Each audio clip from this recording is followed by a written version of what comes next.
축덕과 추갈모씨 함께 즐기는 방송 축덕숙덕 267번째 이야기 시작합니다. 안녕하십니까, 주영민입니다. 안녕하세요, 주시은입니다. 안녕하세요, 박진입니다. 이정찬입니다. 뽕 PD가 지금 뽕이 너무 많이 들어가 있는데요. 어깨. 유상에서부터 아예 그 FC 서울 유니폼을 입고 나왔습니다. 우리의 서울. 얼마 만에 2연승이죠? 네, 올 시즌 처음이라고 하더라고요. 처음이죠. 그러면 기쁠만 홈에서 2연승 얼마 만이죠? 그거 뭐 그건 1년은 창단이로 언제 또 입을 수 있을지 모르겠네요. 3대0 승리도 진짜 오랜만에 본 것 같은데. 아주 뭐 그렇죠. 자, K리그 제목부터 아주 FC 서울의 시간 뭐 이런 걸로 쓸 줄 알았는데 드디어 터진 링가드 데뷔골. 파리 대신 JL 피리 대신 파리 올림픽 때문에 올림픽 얼마 안 남아가지고 지금 피리 대신 JL 세리머니. FC 서울의 시간이라고 하기엔 아직 6위밖에 안 돼서 뭐 근데 뭐 많이 올라왔죠. 예. 얼마 만에 높은 공기인지. FC 서울의 시간이 길지 안 길지 모르지만 일단은 이번 주는 FC 서울의 시간이었다. 그렇죠. 즐기라 이거죠. 자, 충격적인 경기들이 지난 주말에는 골들이 많이 나면서 다 3골 이상 터졌어요. 아니 근데 서울의 3대0 승리도 충격적이었지만 전북의 3대0 패배는 더 충격적이었어요. 이 얘기부터 해보면 김두현 감독이 이후 전 경기에 2골 넣고 2골 먼저 넣고 2골 넣고 비겼잖아요. 네, 그랬죠. 예. 그래서 전북이 이제는 좀 괜찮겠다, 수비만 좀 잘하면. 그래서 이 경기에서 작심을 한 듯 후반을 대비한 선수들 아예 그냥 준비를 시켰더라고요. 그러니까 전반 딱 끝나고 후반 시작하자마자 4명인가를 교체했죠. 그게 안 됐나 봐. 근데 이제 전반에 선제골을 먹어버리니까 요신호 선수 중거리 슛. 선제골을 먹어버리니까 살짝 거기서 이제 예상이 빗나가 버렸고 후반에 몰아붙이다가 뒷공간 뻥뻥 뚫리면서 그냥 근데 처참하게 무너졌죠. 그러니까 결국에 대구라는 팀은 요 두 가지 정도만 사실 그 시너지를 내도 무서운 팀이다라는 생각이 드는 게 홈의 분위기. 일단 홈의 분위기. 대구가 좋아요, 분위기. 전반에 전북 몰아붙이는 거는 진짜 와, 무슨 다른 리그 어디 상위 리그에서 온 팀인 줄 알았어요. 그리고 세징야 이 두 가지만 시너지를 내도 어느 정도는 사실 먹어주는 팀이 세징야가 상의를 벗을 수 있는 환경이 되냐 안 되냐. 세징야가 완전 물 올랐죠, 이 경기는.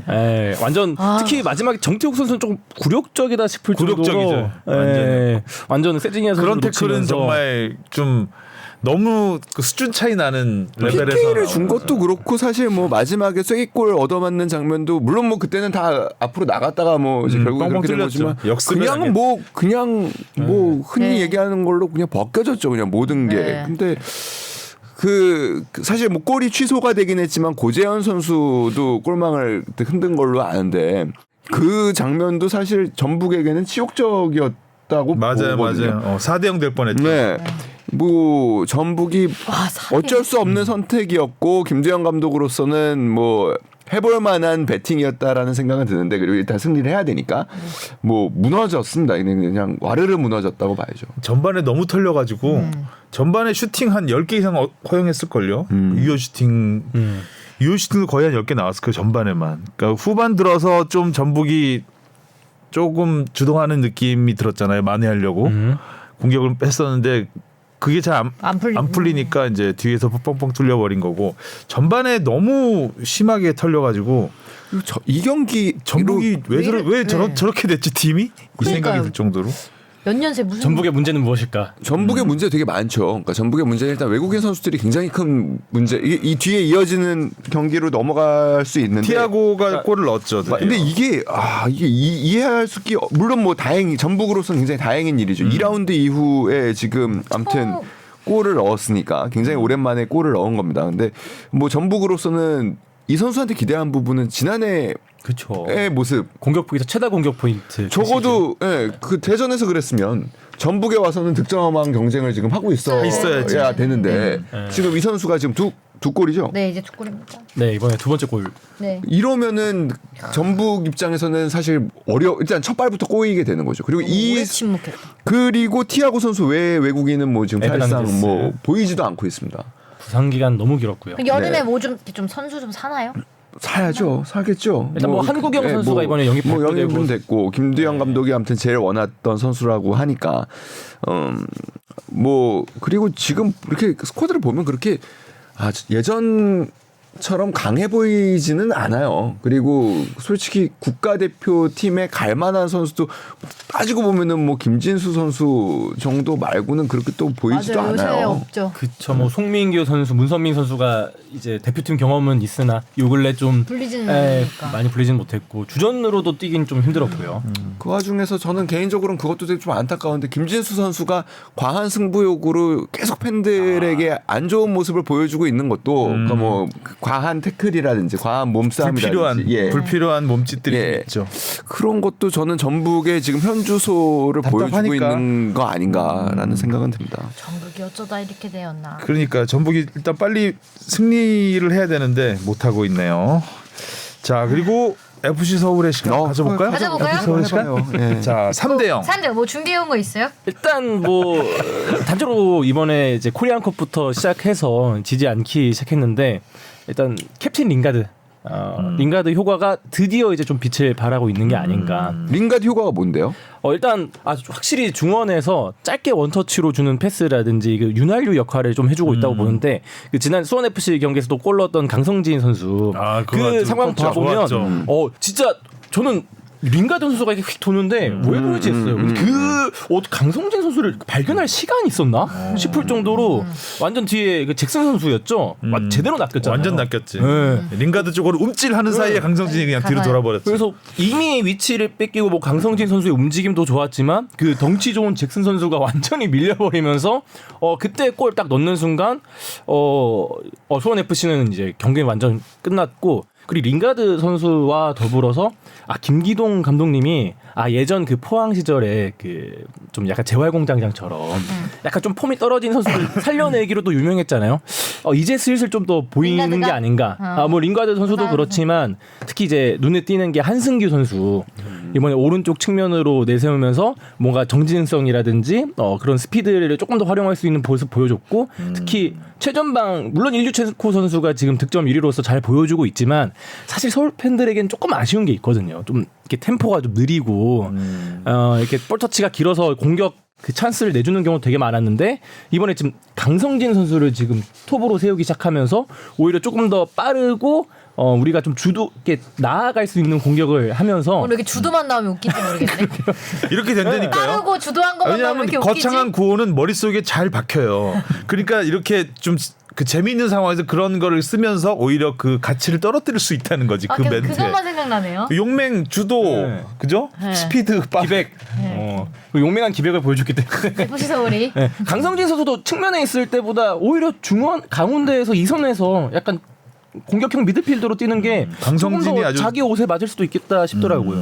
그래서 그 좀 오랜 기간 좀 그 스쿼드에서 김기동 감독님이 어떻게 조합을 해야 되냐 이런 고민을 많이 하셨던 것 같은데 그게 이제죠? 드디어 조금 이제 좀 맞춰지는 맞물려서 것 같다. 톱니바퀴가 조금씩 이제 돌아가는 게 다음 주 한번 볼게요. 주말 볼게요. 전북전이라서 좀 쫄리긴 한데 좀 전문적이네. 7년 동안 이긴 적이 없거든요. 강원도 잡았는데 지금 잘 그렇죠. 나가는 수원 FC하고 강원을 연달아 잡았잖아요. 근데 사실 또 수원 FC 저번 방송에서 말씀드렸지만 상성이 좋아서 키워드로 볼 수 있다면 진짜 링가드가 아무래도 키워드죠. 지금 현재 서울의 키워드라고 볼 수 있습니다. 일단은 무릎 부상을 한 뒤로 무릎 부상에서 회복을 해서 재활을 거쳐서 경기 상당히 빨리 돌아왔어요. 수술했는데. 네. 그죠? 뭐 그 부분에서 사실은 그 얘기도 하더라고요. 되게 걱정을 많이 했대요. 누가? 그 링가드가. 일단은 첫 번째로는 한국의 의술이 믿을 수가 없는 거죠. K 메디칼 어떻게 생각하시고 K 바이오를 뭘로 보고? 근데 그거를 왜냐면은 이제 링가드 입장에서는 그래도 의술 이런 거는 유럽 쪽이 또 낫지 않을까라는 생각을 했었던 거죠. 그러니까 일단은 왜냐면 거기가 축구 산업 자체가 더 많고 내가 아는 선수들은 다 거기서 수술을 받으니까. 근데 그런 부분에서 구단에서 조금 이거 굉장히 간단한 시술 가까운 수술이고 그리고 뭐 일류첸코나 이런 동료 선수들도 이거 나도 해봤는데 별거 아니더라. 뭐 이런 식의 안심을 줬다고 그래요. 그리고 링가드 입장에서는 생애 첫 수술이었을 거예요. 이 선수가 부상이 있었던 선수가 아니어서 더더욱 안 다치는 선수구나. 네. 근데 여튼간에 긴장 많이 했겠다. 네, 긴장을 했겠죠. 그러니까 근데 그 부분에서 이제 몸이 회복되면서 팀에서는 확실히 좋아진 부분이 있는 것 같아요. 그리고 얘기한 대로 중원에서 강성진 선수하고의 조합이 굉장히 좋아졌는데 강성진 선수 같은 경우에는 그 뭐 전임 감독 그리고 계속 측면에서 뛰었던 부분인데 그렇죠. 연령별 대표팀에서도 그랬고 가운데로 들어오면서 링가드하고의 조합은 좀 더 좋아진 것 같고 그리고 조금 더 장점이 살아나게 된 것 같고 링가드가 그리고 또 보여주는 모습들 중에 여러 가지 제가 보기에는 팬들이 되게 좋아할 만한 부분들이 많아요. 예를 들면 어제도 경기 끝나고도 그 프레시 인터뷰 최우수 선수로서 프레시 인터뷰를 해야 되는데 자기 팬들한테 빨리 가서 지금 그러니까 거기서 놀고 있잖아요. 그 선수들 같이 뒤풀이하고 있잖아요. 저기 빨리 가고 싶다고 그래가지고 통역도 안 끝나는데 뛰어가더라고요. 그 뭐 그런 모습들이 귀엽네요. 예, 팬들에게는 그러니까 귀요미야 귀요미. 그런 어떻게 보면 프리미어리그에서 미워할 수 뛰었던 없겠어. 선수가 떵떵거리면서 사실 뭐 예전에 조던 마치 선수도 좀 기억나고 그 막 경남에서 뛰었는데 뒷발짓하고 안 좋은 모습 많이 보여줬잖아요. 화내고 네. 잘 안 되면 그럴 텐데. 아유, 배만 불렀구나. 링가들이 이렇게 원샷을 잡힐 때마다 느끼는 거지만 굉장히 진심이구나. 네. 그 땀도 제일 많이 흘리는 것 같고. 확실히 그 완장을 차니까 더 좋아하는 거예요. 본인이 그 자리를 즐겨 하고. 인성이 훌륭한 선수구나 그 느낌은 들었어요. 그래서 처음에 왔을 때, 그러니까 지금 뭐 그 이제 사실 첫 골이 터졌으니까 기대보다는 조금 늦었죠. 늦었죠. 그리고 공격 포인트도 기대한 것보다는 아직은 뭐 현재까지는 그렇습니다만 그 처음에 올 때 많은 우려들이 있었잖아요. 뭐 사업하러 왔을 것이다. 뭐 맞아요. 진정성이 떨어진다. 혹은 뭐 다른 이유가. 근데 적어도 지금까지 보여준 모습은 제가 뭐 사업을 하고 있다는 얘기는 못 들어봤어요. 솔직히 네. 진짜 아직까지도. 축구가 좋아서 온 걸로. 네, 정말 축구 좋아서 온 것 같고 정말 FC 서울에서 생활을 즐기면서 그리고 잘 하고 있는 모습에서 되게 프로페셔널하지 않나. 라는 생각은 합니다. 그리고 뭐 놀라운 점 중에 하나 제가 보기엔 놀라운 점인데 그 서울이 그 실점이 많았거든요. 근데 울산전 후반으로부터 보면 실점이 없죠. 지금 무실점. 오, 그런 오랜만에 그 무실점. 어떻게 보면 상황은 안 좋아요. 김주성 선수는 부상이죠. 그리고 뭐 팬들은 이제 더 이상 입에 올리기 어려워진 선수가 됐지만 우리 축덕숙덕에도 나왔던 황현수 선수는 음주운전으로 사실 이제 예 나가게 됐고 왜 그랬어? 그다음에 뭐 술라카 선수 이 선수는 제가 보기에는 오늘로써 아마 방송에 나갈 때쯤 되면 아마 정리가 됐을 것이고 뭐 그런 상황에서 권한규 선수하고 박성훈 선수. 우리 박성훈 선수 진짜 어린데도 지난 뭐 수원전에서도 중요한 골 넣었었고요. 그런 점들은 뭐 김기동 감독이 역시 그래도 김기동 감독이 아까 뭐 재활공장장의 이미지도 있지만 사실 신인들을 잘 발족해서 맞아요. 포항 잘 선수들을 키우시고. 새 얼굴들. 맞아요. 화수분처럼 키워냈던 맞아요. 그런 부분도 있거든요. 그런 부분에서 좀 괜찮지 않나라는 생각이 들고 서울 팬들이 제일 헷갈려하는 부분은 기성용 아닐까라는 생각이 들어요. 헷갈리네요. 기성용 빠지니까 왜 이기는 거죠? 왜? 예. 기성용이 없어도 잘하는 거죠. 그래서 기성용 선수 팀의 정신적 지주라고 하는 기성용이 없는데. 그 자리는 지금 뭐 류재문, 이승모 선수가 하고 있는데 확실히 그런 거는 보여요. 예전에 기성용 선수는 기성용 선수가 갖고 있는 기량이 워낙 출중하다 보니까 예를 들어서 공이 나가야 될 때 툭툭 이렇게 그냥 해결되는 부분들이 있어요. 근데 지금 뭐 류재문, 이승모 선수는 그 과정이 조금 더 길죠. 아무래도 툭툭툭툭 해서 나와야 돼요. 대신 이제 김기동 감독의 요구가 이제 그대로 받아들여질 가능성이 있죠. 뭐 그 부분에 대해서는 감독 스타일이. 뭐 그러니까 기성용의 스타일이 있고 김기동 감독의 스타일이 있다면 기성용 선수의 스타일을 무시할 수는 없거든요. 이 선수가 워낙 경험도 많은 선수라 어느 정도 맡기는 게 있다면 이번에는 그 좀 그래도 그 새로운 선수들이기 때문에 뭔가 김기동 감독이 굉장히 많은 주문을 하겠죠. 그래서 좀 더 김기동 축구가 조금 더 될 수 있는 환경이지 않을까. 뭐 예. 좋게 해석을 하면. 네. 아무튼 뭐 기성용 선수가 관련해서 최근에 그 뭐 다른 언론사하고 좀 약간 갈등도 있었어요. 그런 부분에 대해서. 그러니까 뭐 말씀하신 그런 부분이에요. 그 김기동 감독이 주문하는 부분과 기성용이 갖고 있는 부분이 다소 충돌을 한다. 그래서 기성용 선수가 발끈했어요. 그럼 내가 감독 말을 안 듣는다는 말을 거냐? 안 듣는다는 네, 거냐? 실제로 SNS에 뭐 댓글을 달았던 걸로 보는데 근데 일단은 그 부분에 대해서는 뭐 아무튼 최초의 그런 그 어떻게 뭐 의혹을 제기했던 쪽에서 뭐 일단은 사과를 하면서 일단락을 했고 그 제일 처음에 제가 알기론 그 일단 기성용 선수 유니폼 입고 왔잖아요. 예. 기성용 입장에서 얘기를 해보세요. 아, 감독님 말 잘 듣고 있는데 그런 거죠. 선수 이상용 분위기 선수 지금 입장에서는. 끌어올리고 있는데 아마 뭐 약간 좀 추측성 그리고 그 아마 제가 기억하기로는 최초로 얘기했던 게 그냥 SNS상 커뮤니티상에서 누가 그냥 글 딱 올린 거를 또 다른 사람들이 퍼가면서 이거 어떤 언론사에서 얘기했다더라 이런 식의 와전이 되면서 부정사실화되고. 예. 인터뷰 과정에서 한 건 아니고. 네네네. 근데 여튼 뭐 그런 합리적인 의심이죠. 뭐. 그런 건 충분히 할 수 있어요. 알 왜냐면 수 있죠. 기성용 선수급의 베테랑은 그렇죠. 어느 감독이 와도 그러니까 뭐 기성용 선수가 존경하는 스타일을 바꿀 수는 없잖아요. 베니테스가 와도 마찬가지예요. 그러니까 그리고 지금 보여주고 있는 모습들이 또 나쁜 게 아니기 때문에 지금 굉장히 좋은 모습들을 보여주고 있고 다치기 전까지 정말 뭐 전 경기에서 네. 보여주는 복사당했죠. 모습 노인학대라 그랬잖아요. 한혜진 씨가 얼마나 힘들었을 거예요 보면서 같이 또 저 최근에 그때 전북 이길 때 보니까 용래 나오던데 이용래 선수.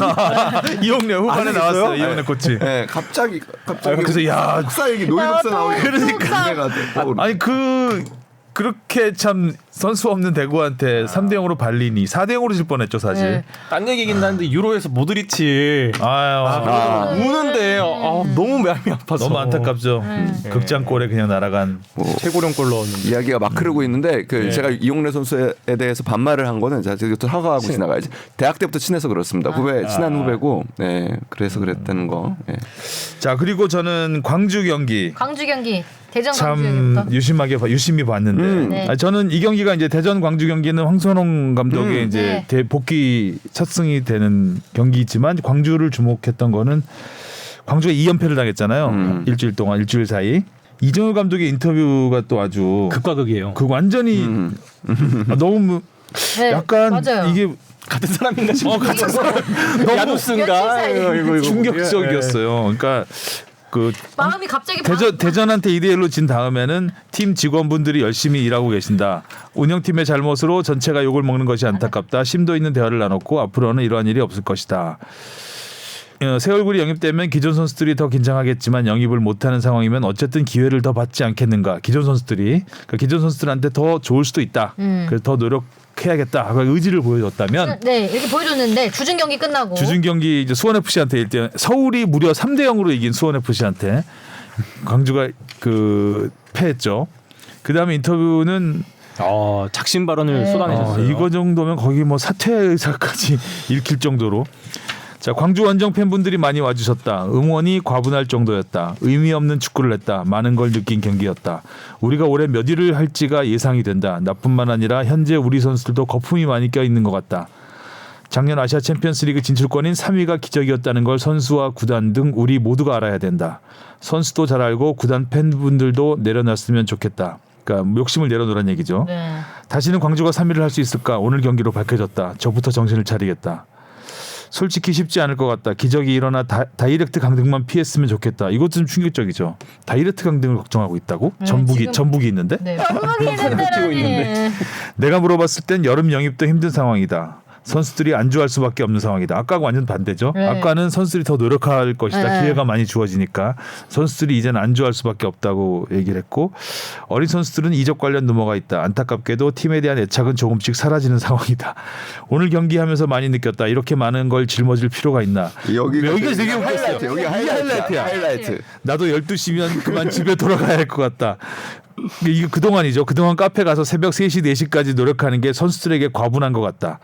이렇게 되면 좀 이게 선수들 니들 따위한테는 새벽 4시 니들을 위해서 내가 새벽 3시, 4시까지 고민할 필요가 없다라는 건데 나도 여유 있게 선수와 구단에 맞춰보겠다. 저는 이 마지막 말을 하기 위해서 이제 이렇게 약간 극단적인 표현들을 쓴 것 같은데 저는 오히려 잘 됐다고 생각해요.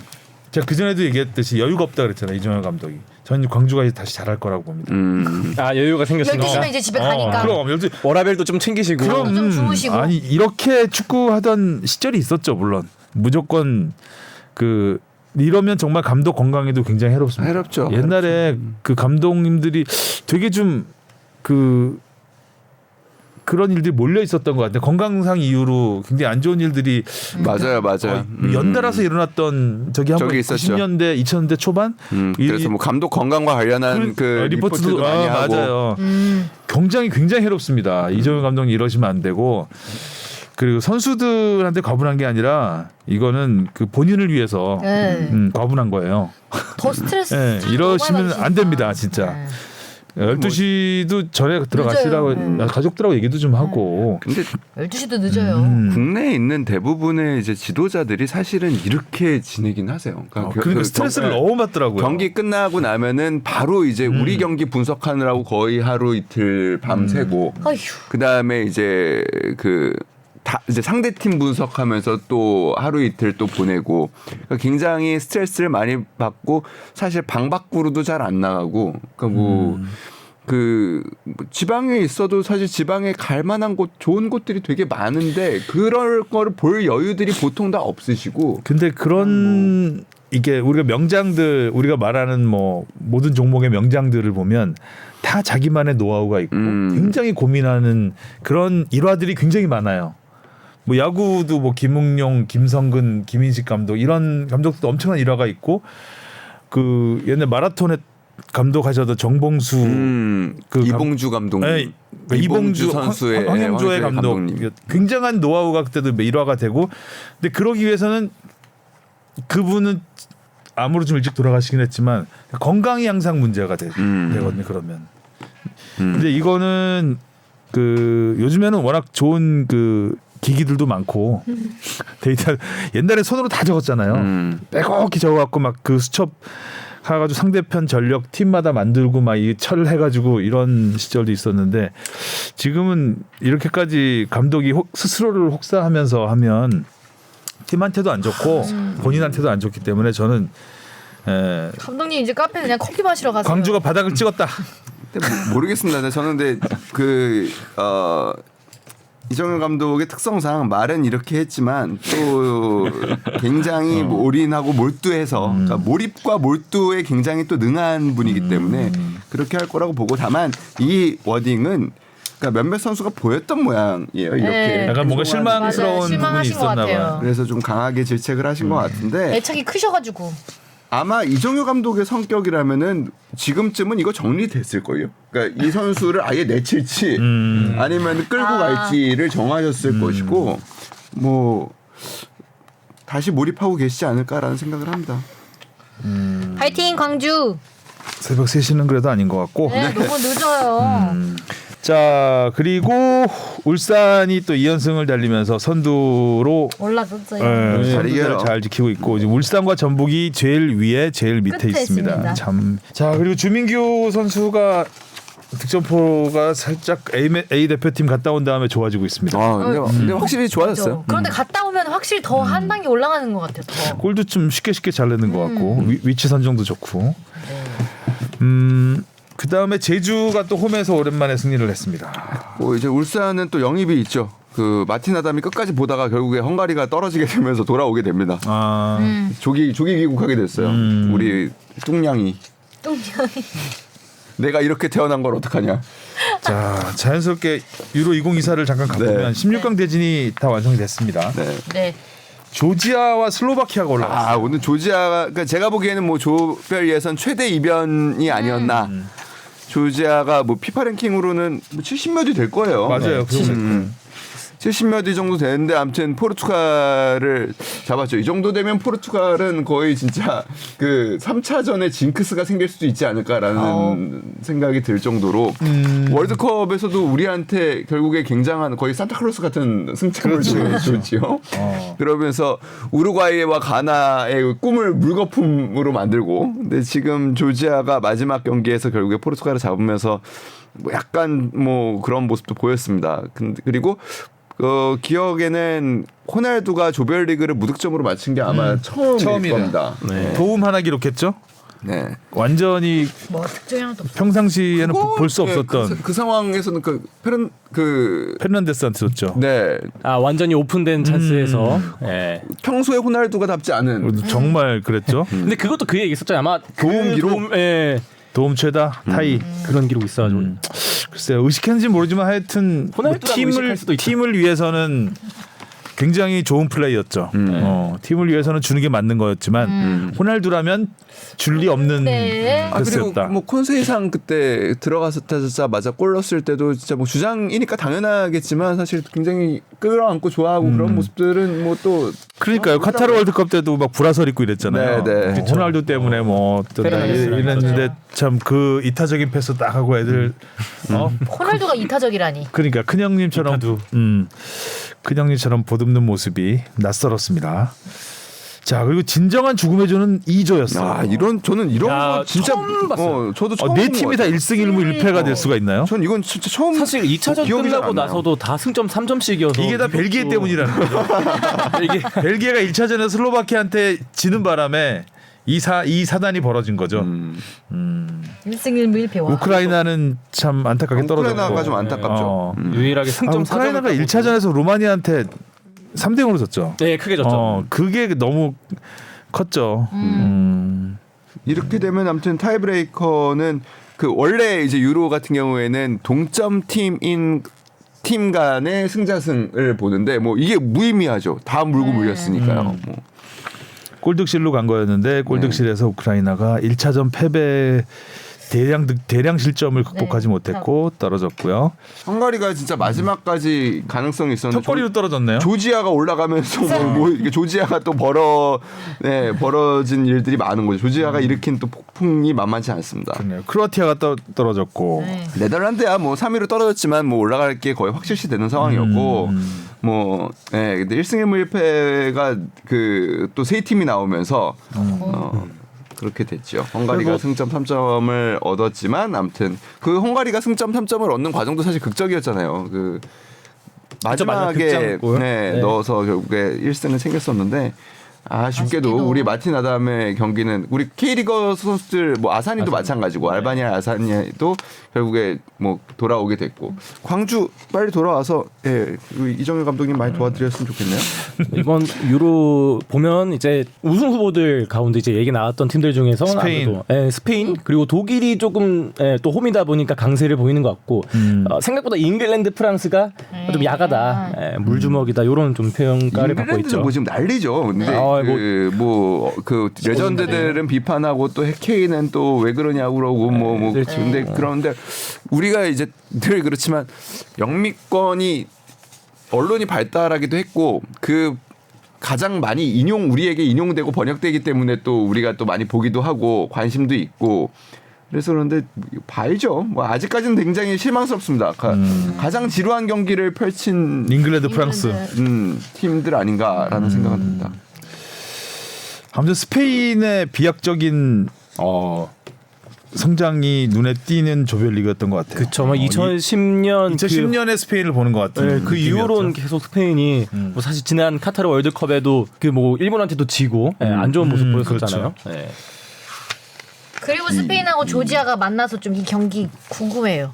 스페인하고 조지아가 아니 근데 뭐 그러니까 오늘 뭐 조지아 감독도 그 얘기를 했지만 우리 뭐 잃을 게 없다. 네, 이미 첫 출전만에 토너먼트까지 스페인하고 독일하고 진출했으니까요. 8강에서 붙을 가능성이 꽤 있네요. 네. 그러게 지금 강력한 우승 후보 두 팀끼리. 세다. 그리고 일단은 그 매치업도 재밌을 걸요. 프랑스 벨기에. 벨기에. 피파 랭킹 예, 2, 3위 팀 간에. 예. 그러니까 벨기에가 경기가 꼬이면서 그 어떻게 보면 우승 후보를 너무 일찍 만나게 됐죠. 프랑스, 벨기에 16강 그리고 올라가면 포르투갈이 올라오겠죠 아무래도. 뭐 근데 유로가 이번에 조지아가 맞아. 그 포르투갈 잡는 거 보면 잘 모르겠습니다. 일단 근데 조별리그만 놓고 보면은 말씀하신 대로 스페인이 유일한 3승 팀이에요. 스페인이 어떻게 계속 이 폼을 유지할지도 좀 궁금하고 모든 그래도 우승하는 팀들을 보면 대회에 한 번 정도는 사실 고비가 있는데 뭐 그 고비가 언제 올지 스페인에는 근데 그 고비가 잘 안 보여요. 이번에 사실 마지막 알바니아랑 붙었을 때도 그 사실상 로테이션은 전체 다 돌렸거든요. 수비수 라포르트 빼고는 모든 선발 라인업을 바꿨는데 그래도 이겼으니까. 네. 그리고 아무튼 뭐 의외로 센데라는 느낌이 든 거는 저는 오스트리아. 오스트리아. 랑닉 감독. 셌어요. 오스트리아 사실 오스트리아, 프랑스, 네덜란드, 폴란드 이 조도 만만치 않은 조인데 여기서 보면은 사실 뭐 폴란드도 충분히 가능성이 있고 뭐 프랑스, 네덜란드가 좀 조를 이끌지 않을까라는 생각을 했었는데 결과적으로는 오스트리아가 1위를 네, 했어요. 오스트리아가 1위를 했고 프랑스가 2위, 네덜란드가 3위. 그리고 일단은 그리고 은바페가 일단 그 마스크 쓰고 돌아왔으니까요. 근데 마스크 쓰니까 너무 귀여워요. 그 정말 닌자 거북이 너무 네. 너무 똑같더라. 똑같아. 뭐 등딱지 하나 달아주고 싶어. 맞아. 너무 똑같이 생겨서 깜짝 놀랐어. 어렵긴 할 거야. 그때 손흥민 선수도 얘기하는데 일단 첫 번째로는 땀이 너무 많이 차고요. 그 안에 마스크 안에. 더우니까. 그리고 시야가 확실히 좁아지고요. 이게 안 보일 텐데. 그리고 일단 공중볼 경합. 그러니까 손흥민 선수는 또 안와여서 더 그랬는데 코도 계속 울리거든요. 이렇게 충격이 있으면 그래서 쉽지는 않을 겁니다. 근데 그래도 뭐 워낙 좋은 선수니까 또 워낙 빠르고 용맹하고 주도적이고. 예. 이렇게 된다니까요. 태극전사인데? 태극 선수인데. 이제 비시즌이 이제 7월 1일부터 시작돼요. 그러면은 이제 좀 팀의 베테랑급들은 그리고 경기를 좀 많이 뛰는 선수들 그리고 다 자기만의 노하우들이 있기 때문에 이런 선수들은 조금씩 늦게 합류를 하고 왜냐하면 또 이번 여름에는 유로가 있기 때문에 팀의 A 주축급 선수들이 또 합류가 또 다 늦어요. 그럼 결국에 그 선수들이 다 와야 사실 제대로 된 훈련이 되는 거기 때문에 근데 그럼에도 불구하고 배준호 선수 같은 경우에는 일찍 나갔어요. 일찍 그러네, 나갔네요. 일찍 나갔어요. 이런 선수를 잘 못 봤어요. 보통 국내에 있으면 하루라도 더 있고 싶어 하거든요. 근데 훈련 시작이 7월 1일인데 더 일주일이나 빨리 간 거네요. 그러니까 시차 적응하고 훈련에 들어가겠다고 일찍 나간 거예요. 시차 때문에. 그래서 그러니까 그 첫날부터 일단 잘하고 싶다라는 의지가 강한 거죠. 그리고 뭐 지난번에 우리 방송 나와서 했던 얘기인데 10골 넣고 돌아오겠다라는 얘기를 다시 한번 나가면서 했고 그럼 그 얘기는 했어요. 그때 자신감이 차서 그냥 일단 막 한 얘기긴 한데 네, 그래도 10골 넣고 돌아오겠다. 귀엽네요. 라는 얘기를 했고 그 사실 배준호 선수가 들어올 때 뭐 저랑 그때 그 소속사 대표하고 친해서 배준호 선수를 제일 먼저 저희가 섭외했던 거고 들어올 때 아무도 안 나갔거든요. 그 언론사 중에.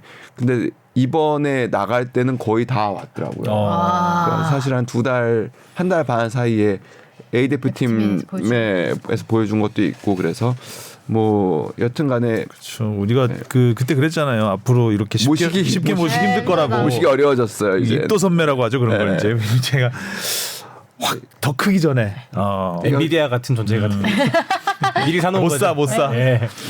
근데 여튼간에 잘했으면 좋겠고 또 응원하게 되고 그다음에 지금 현재 여름에도 배준호 선수를 향해서는 몇몇 팀들이 좋은 팀들이 제안을 한 걸로 알고 있어요. 근데 배준호 선수 입장에서는 지금 스토크시티에서 뭐 농담처럼 그 얘기 한대요. 야 어떤 공격수를 원하냐? 네가 원하는 공격수 우리가 영입해주겠다. 내가 다 맞춰주겠다. 뭐 이런 식으로. 이영준이요. 해외 오퍼설 있던데 이거 가능성 있겠는데요? 네. 이영준 너무 웃기다. 이영준 선수 귀엽죠. 여튼간에 그 배준호 선수한테 도움이 될까요? 그 얼마나? 일단 1부 리그 가야 되는데. 네. 그래서 근데 잘 적응을 했고 또 팬들이 이영준 선수한테는 확실히 도움이 되겠네요. 네. 일단. 팬들이 만든 응원가도 좀 더 듣고. 그래 코리안 킹 더 듣고. 네. 그럼 일단 왕로로 좀 더 하다가 네.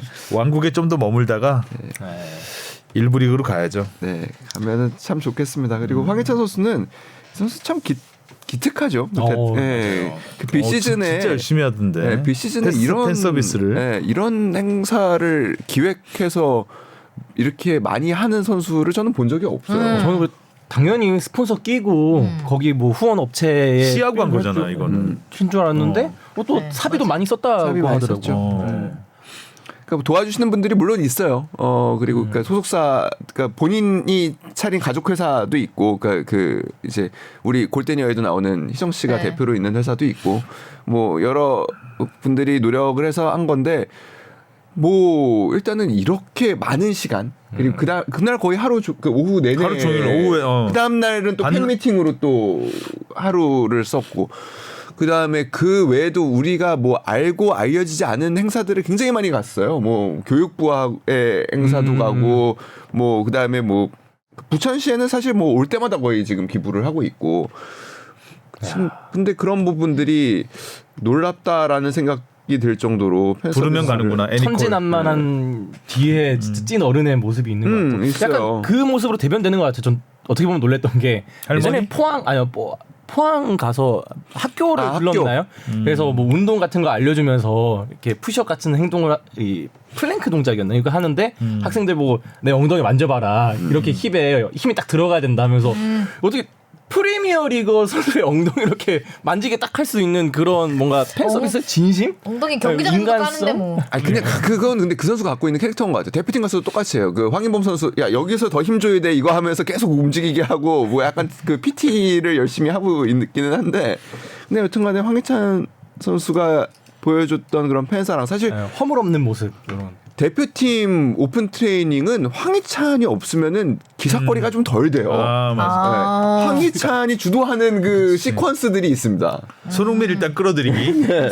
약간 그 자기 생활 뭐 관리 같은 거 보면 본인한테는 엄청 철저한데 상대 뭐 다른 사람들에게는 이렇게 유한. 요런 재밌는 모습이. 캐릭터예요. 확실히. 아주 좋은 캐릭터예요. 저는 황희찬 선수는 그 할머니한테 굉장히 잘하잖아요.